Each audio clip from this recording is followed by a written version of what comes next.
This week on Maker Update, writing a novel the hard way, a camera to get you kicked off of Instagram, a modern go-kart in period attire, and 3D printing for astrophotography.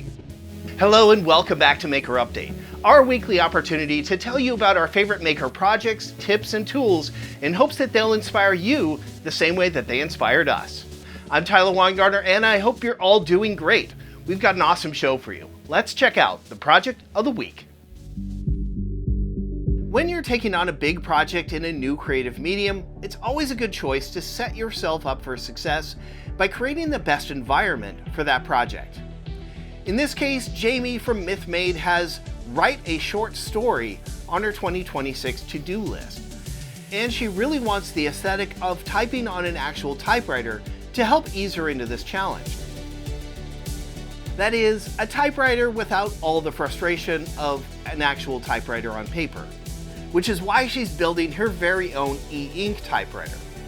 That way she's able to write her story on a single-purpose, distraction-free device, but when she eventually makes a typo, her creative flow won't become unraveled by the fuss of working with ink on paper. To develop her typewriter, she begins with the part she'll be touching the most, the keyboard.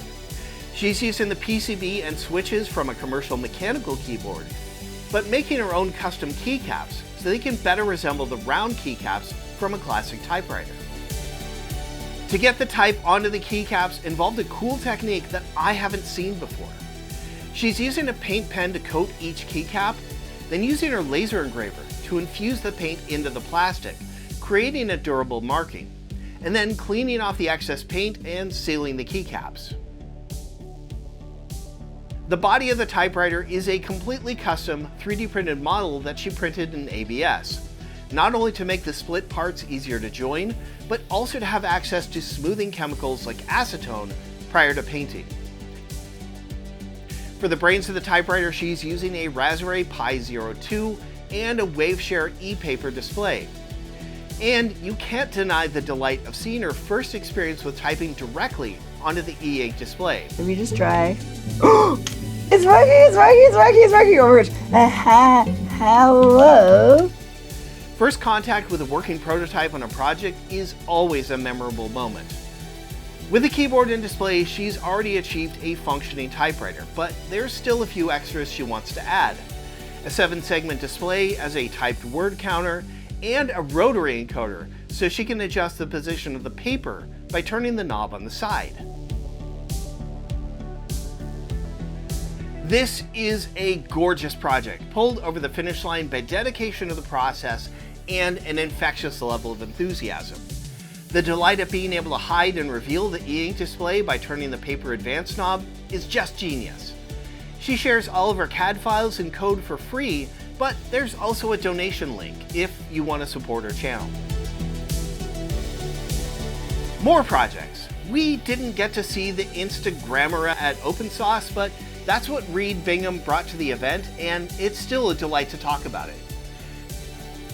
This is a digital camera that not only prints its output directly to a thermal printer, but also posts the image directly to Instagram with no edits, just the raw image. And while it's all housed in the body of this non-functioning Polaroid land camera, the guts are comprised of a Raspberry Pi Zero W with a camera module, a push button, and the thermal receipt printer.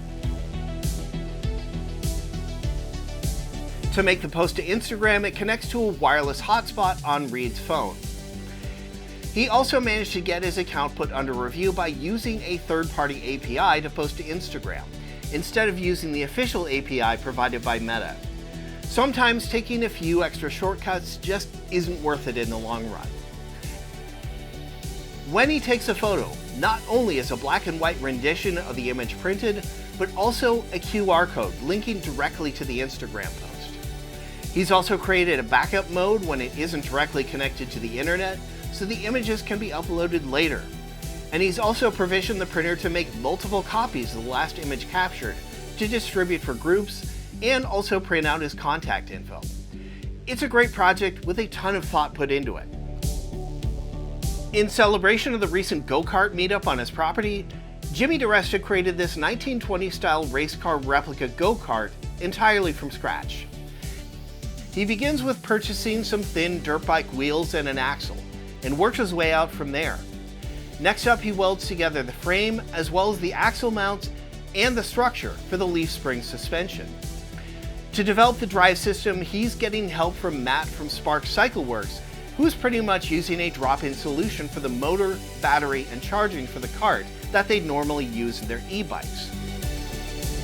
With the motors, drive system, and batteries fitted, it's time to move on to the steering and bodywork. For steering, he's using a yoke system instead of the traditional rack and pinion. And for the bodywork, he's shaping thin aluminum panels over a wooden frame to create that classic 20s sprint racer profile. Since he's still not super confident in this kind of metal shaping, he's doing everything in small, bite-sized pieces. The finished car looks great in the shop, and even better blasting around the track.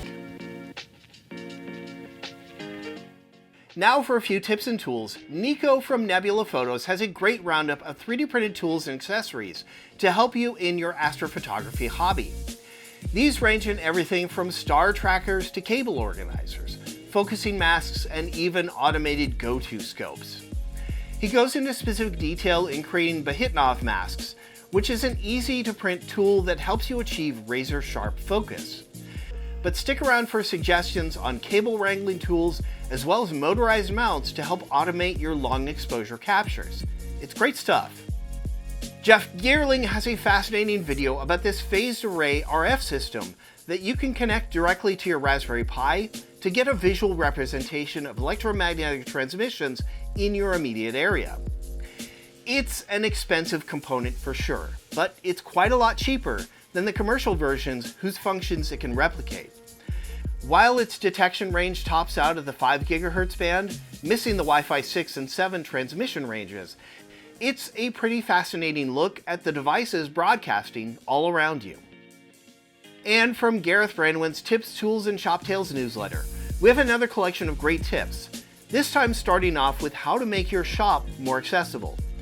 Whether you have a mobility issue or you just want to make your shop easier to use with less strain.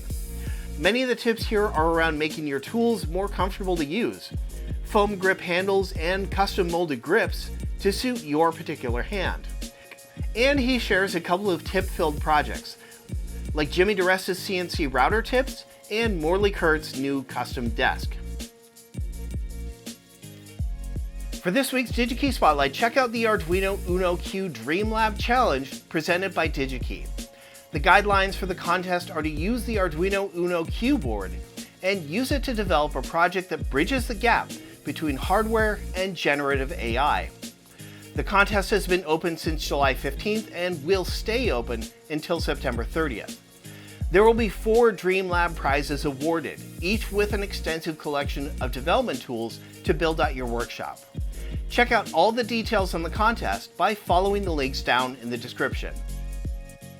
All right, and that is going to do it for this week's show. A reminder, as always, that you can get more info about every single one of these projects, tips, and tools by following the links down in the description. While you're there, give us a thumbs up, leave us a comment, and hit subscribe so you won't miss the next one. Huge thanks, as always, to DigiKey for making this show possible and to you for watching. Take care. We'll see you soon.